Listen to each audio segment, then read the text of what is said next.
दिल्ली शराब घोटाले से जुड़ी भारत राष्ट्र समिति यानी बीआरएस की नेता के कविता को सुप्रीम कोर्ट से बड़ी राहत मिल गई है। अदालत ने उन्हें जमानत दे दी है। इस फैसले के बाद राजनीतिक गलियारों में हलचल मच गई है। आपको बता दें कि के कविता पर आरोप था कि उन्होंने दिल्ली शराब नीति घोटाले में महत्वपूर्ण भूमिका निभाई थी। ईडी और सीबीआई के अनुसार साउथ ग्रुप के माध्यम से आम आदमी पार्टी के नेताओं को 100 करोड़ रुपए की रिश्वत दी गई थी। ईडी का दावा था कि इस ग्रुप में कविता भी शामिल थी और उन्होंने मार्च 2021 में विजय नायर से मुलाकात की थी। लेकिन अब सुप्रीम कोर्ट ने इस मामले में बड़ा फैसला सुना दिया है और के कविता को 10-10 लाख रुपए के बॉन्ड पर जमानत दे दी है। अदालत ने ये भी कहा है कि उन्हें अपना पासपोर्ट निचली अदालत के पास जमा कराना होगा। कोर्ट का मानना है कि इस मामले के सबूत जुटा लिए गए हैं, लेकिन ट्रायल में समय लगेगा, इसलिए उन्हें जेल में रखने की जरूरत नहीं है। Before the supreme court of India, court number 3, item number 819 में दिस केस आया।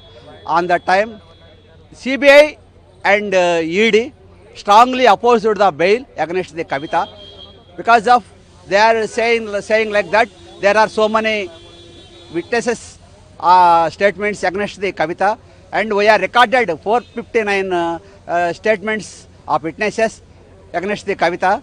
There is a strong evidence against the Kavita. She is just like a kingpin of that case.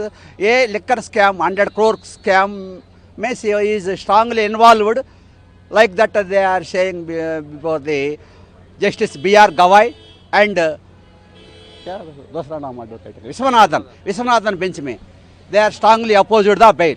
But the senior advocate, our senior advocate, Mukul Rohit, yes, we all are very happy.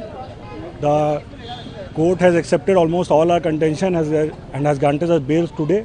And more than that, we are happy that today the court has given a landmark judgment on the right of a woman as far as her right is concerned to attain bail, even in ED matters. That we are waiting for the operative part of the judgment. Once it is out, we'll get to know exactly what condition has been put. Will she be released today?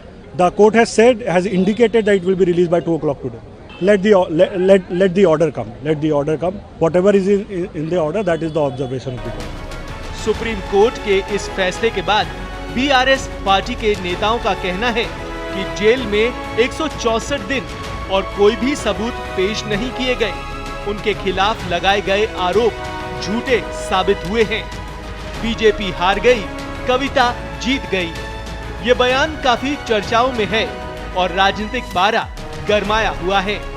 इस मामले में अब आगे क्या होगा, ये देखना दिलचस्प रहेगा। क्या के कविता इस जमानत के बाद राजनीति में और मजबूती से वापसी करेंगी या फिर ये मामला और भी ज्यादा गहराएगा?